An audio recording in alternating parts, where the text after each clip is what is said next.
There's something new going on here. You might have noticed. I really hope you didn't see the podcast cover change and the title change and then unsubscribe. To be honest, if you're listening to this and you've got this far, you probably didn't. So thank you so much. The Cultivate family is now the Small Gains family. Welcome. You might be thinking why I wanted to change up Cultivate. And the reason is I have grown so much and changed as a coach and a person over the last couple of years.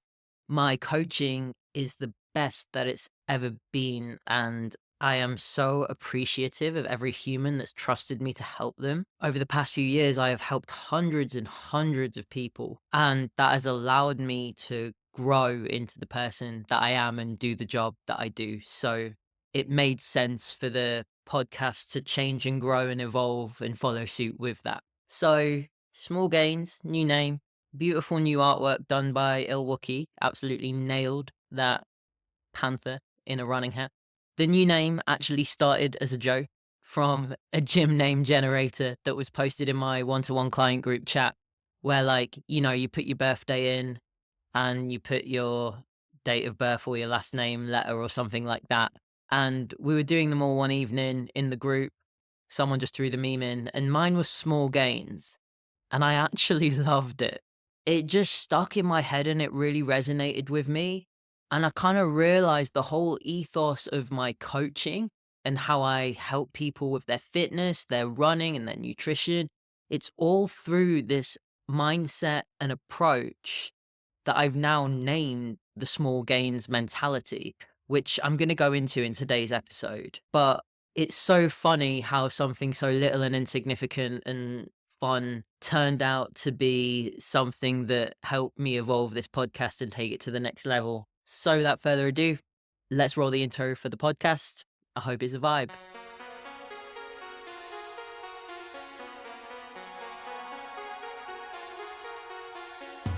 Welcome to Small Gains, the inclusive strength and running podcast where we celebrate progress over perfection and chase intentional incremental gains in our strength and running. Here we believe that small, consistent steps lead to big transformations in our training, our lifestyle, and our overall well-being. So if you're new here, welcome to the most wholesome corner of the fitness industry. If you've always felt like a little bit of an outcast to mainstream fitness culture and norms, you are going to fit in just amazing here, I promise. So I got a nice quick one for you today. I wanted to talk about what is the small gains mentality? What does that mean? What it means to me, what it means to the people that I work with, and how it's influenced my life and a lot of my choices around my well-being and my fitness. And in a nutshell, when I was trying to put it into words, it was not aiming for perfection with all of our training, not being all or nothing when it comes to our workouts, our food relationship, and our well being. It's about chasing these small incremental gains every day with our strength, with our running, with our habits, with our career aspirations, with our overall mindset, or just anything that we want to put our mind to work on. The biggest challenges I see most people have when they come to work with me on their fitness and nutrition are they all start with the best intentions, but then will slowly fall off their desired habits and behaviors when it comes to training and nutrition. And that then leads to lack of consistency throughout the year. And they realize they're struggling because motivation was always high at the beginning, but staying consistent after that point when the novelty wears off, it causes people to almost float in and out of moving their body or working on their food relationship or working towards something. And the last two things that are so overlooked when it comes to starting a journey with strength, running, working on our food relationship is lacking in confidence of how to navigate it in the first place. Knowing the why, knowing how to fail, knowing the purpose for everything that we're doing and what that's going to end up contributing to. It's so much easier to do the easy thing. But when the thing that you want is hard, how do you do the hard thing? And that fear of failure can really stick with people to the point where they don't do anything. And that's something that held me back in all different areas of my life for years.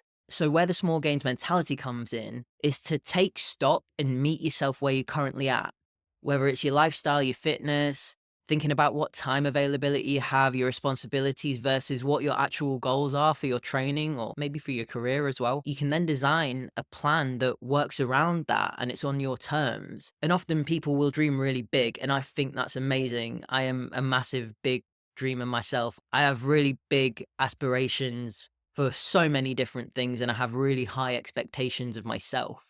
But you always got to start things small. And I think when it does come to things like the gym and running, we have fire in our belly when we want to get started. So we go in all guns blazing, but most of the time that doesn't actually form into a long, consistent habit. Sometimes it can end in injury, sometimes it can end in people feeling burnt out.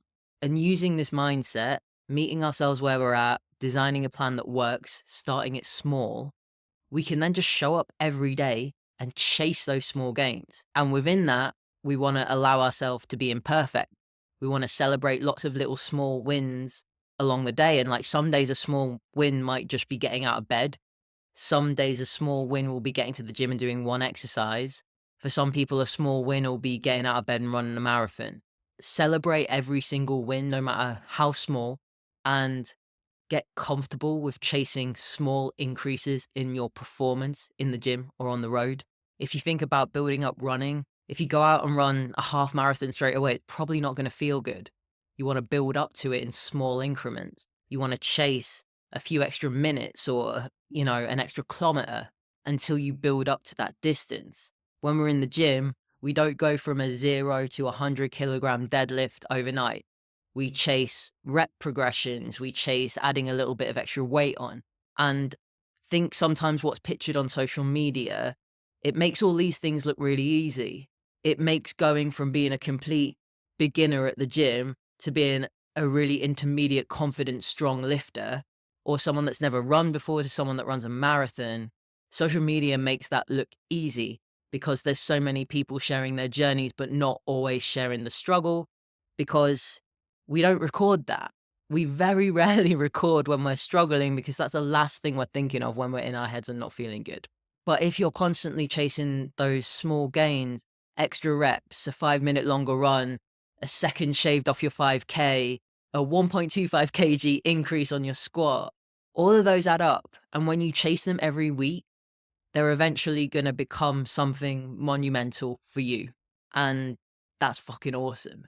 Chasing small gains over time all adds up into a person that trains consistently, takes care of their sleep, stress, nutrition, and recovery, someone that actually enjoys the process of improving and isn't scared of failing or working on something that they're bad at or that they find hard or that they need to get out of their comfort zone to progress in. And in turn, that person then is able to live a life that's in line with their values and don't necessarily need to follow societal norms if that doesn't suit us. And in the fitness industry, for a lot of us, we don't feel like that fits us. So we want to do our version of that. We don't want to do what Joe fucking Rogan tells us to do. We don't want to go on the carnivore diet. We don't want to do keto. We don't want to put coffee up our butts or go on detoxes. For the most part, we just want to get a little bit better at doing our thing in the gym, get a little bit faster outside, run a little bit further, and have a nice time doing it. Because also, when it comes to training, this stuff is meant to be fun, especially for a leisurely athlete. So that is the small gains mentality. And that's how I've been working with people to build consistency, build strength, build endurance in their training, and build a better food relationship over the past 4 years. So, like I said, this podcast isn't going to be too long today, but I did want to talk about a few ways that chasing small gains helped me, especially at times when I was really struggling with an all or nothing attitude, especially to fitness and especially for nutrition. Those that have been following me for a while might know a bit of my story. I'm a touring musician turned coach. I still do both because I cannot live a life without playing music. I had a really bad eating disorder and I had a really rough relationship with exercise my whole life. I didn't feel supported or seen in my well-being as a queer, trans, non-binary person. I didn't have the tools or the language to help myself, so everything just kind of got worse and I felt really lonely. And eventually the cost of staying where I was got too high for me to carry on, so I tried to make some changes. Initially, I would try and force myself up at 6 a.m. and go to the gym 5 days a week when I'd never gone to the gym consistently before, and I'd never got up at 6 a.m. before unless I was like going on tour. I never would make it through a week of doing that.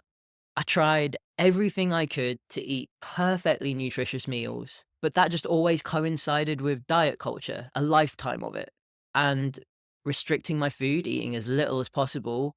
And then that resulted in me using food to self soothe for quick reward dopamine instead of realizing that I just needed to learn to emotionally regulate and not do that through food.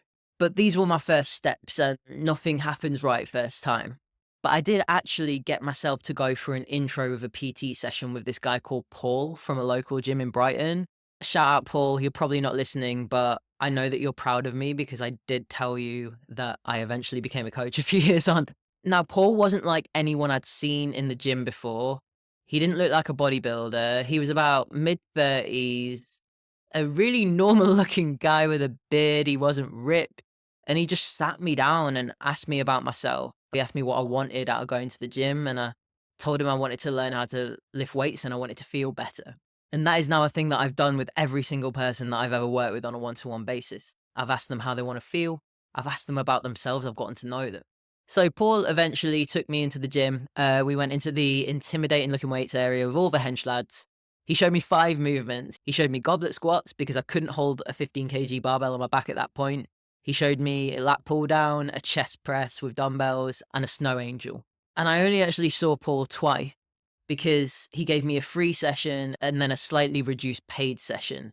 But I couldn't actually afford to have a regular session with him. But he did give me a starting point. So I went twice and I learned maybe 8 movements to do in the gym. And then I started going on my own because I'd built a bit of confidence in my ability to do those movements. He'd taken me into the weights area. It was absolutely not that bad. So I would just go and I would do those movements over and over again. And obviously at the time I didn't realize, but I was building evidence that I was capable of doing something that seemed really hard and intimidating. And obviously the act of lifting the weights was hard as well, but it did make me feel really rewarded afterwards. And that led me to eventually joining a slightly better equipped gym, and it was closer to my house. So I went more because it was closer, it was bigger, it was less busy during the day. And that gave me a bit more confidence to start trying out different movements and using a lot of the machines in that gym. And then I started actually looking for a program and I just gave myself the time to play. This was me again making small incremental changes that were going to improve my life so much. And it may sound weird, but lifting weights gave me the confidence in my ability to do hard things and get out of my comfort zone. And that feeling empowered me to seek out further support with my mental health as I'd been touring and living all over the place. Didn't have stable housing or income. I was just all over the world for years. So I didn't really have checkups with my medication. I just picked up my antidepressants. And it was there that I got diagnosed with an eating disorder. Off the back of that, I left a 4-year long relationship because it didn't feel right for me anymore. And in doing that, I had to leave where I lived because I couldn't afford to stay there as a single touring musician with a little dog that depended on them. But the constant that remained through a couple of years of piecing my life back together and building a new one was going to the gym and working on my food relationship and overcoming my eating disorder in therapy. Those were the 2 main things in my life at that point: going to the gym, recovering from eating disorder. And obviously I was still going on tour, I was still working, but those were the tunnel vision focuses. And I knew that if I didn't, things weren't going to change. And the thing is, you don't recover from an eating disorder overnight. You don't repair your food relationship overnight. You don't become a confident gym goer, a strong lifter, or a fast or far runner. You build all that stuff over time. And the more small gains you chase every week, the more they add up. And that's not just true in fitness, it's true in every aspect of life, I guess, as well. And then everything started to click. It clicked for me that all I had to do was show up, even when it wasn't perfect. I had to chase small improvements in things that were important to me, even when I sucked at them. I needed to ask for help when I needed it. And when I realized that was all I had to do, and I just kept showing up, I stopped looking for the quick fixes that I'd been obsessed with before. I stopped looking at shred programs. I stopped looking at hacks for healthy eating, and I just got on with it. And eventually I became more of the person that I wanted to be inside of the gym and out. And so many of you might relate to this because you've grown up in a similar time to me where diet culture was rife. We grew up with Slimming World. We grew up with Weight Watchers. We grew up in a world where you were praised for being in a smaller body and often judged for like lifting weights or building muscle. And that's a weird place to be, but we don't have to be in that place anymore. So I want to share that with you because that was me at the start of my journey with a big all or nothing mindset, feeling terrible about everything, and just slowly moving to using that small gains mindset to slowly start my fitness journey and my food relationship journey. And I think what I always thought is that a person like me would just never be able to improve their food relationship and go to the gym and train consistently and be able to build muscle and feel strong and capable. I just never thought I could do something like that. And chasing all of those small gains just completely transformed it for me. And now I spend so much time trying to help other people find the same confidence and capability to do it themselves, which is awesome. Shout out Fuzz Culture Club for anyone who is a member if you're listening. So I'm going to leave it there today, but I am so excited to get into the thick of it with lots of good strength, running, and nutrition episodes to come. So to summarize, the small gains mentality is not aiming for perfection with our training, our nutrition, our food relationship, and our mental well being. It's challenging that all or nothing mindset that we might have ingrained in us. It's chasing those small little incremental gains every week with our habits, our aspirations in life, and our overall goals. And yes, it's relevant in our strength and run training. And yes, it's really relevant in our fitness journey, but it's also relevant to everything. So whether you're listening to this podcast for guidance on strength and running, to learn more about nutrition, to find ways that you can support your own well-being and movement journey, I've got you covered. We're going in deep, and I hope you come along with me. So before I leave you today, I've got a new feature for the podcast, which is that you are now able to send me a message or ask me a question or request that I cover something on the podcast. Because obviously my clients do this to me day in, day out in the DMs, but not everyone has the means to afford coaching. And this way I can go through all of these things on the podcast and help as many people as possible. I'll answer them weekly on each episode, and you can even choose to remain anonymous if you want as well. So I'll pop the link to do that in the show notes. If there's something you want me to talk about, if there's a really specific question or something that you're struggling with that you want advice on when it comes to fitness, nutrition, strength, running, hybrid training, you name it, drop it in there and I'll start answering them from the next episode. Thank you for giving me your time today, Small Gains family. We've got a ton of stuff to explore and I'm very excited. If you have a couple of spare seconds, I would absolutely love it if you could make sure that you've subscribed or followed the podcast wherever you're listening to it. And if you fancy giving the podcast a shout out on your Instagram story or leaving a little review, it all goes a long way for me to reach my kind of people and continue to make the community bigger and hopefully get some really awesome people to come and chat with me on here. If you've had any small gains this week, drop me a DM. I want to hear what they are. Take it easy, Small Gains family. That is me out. Bye.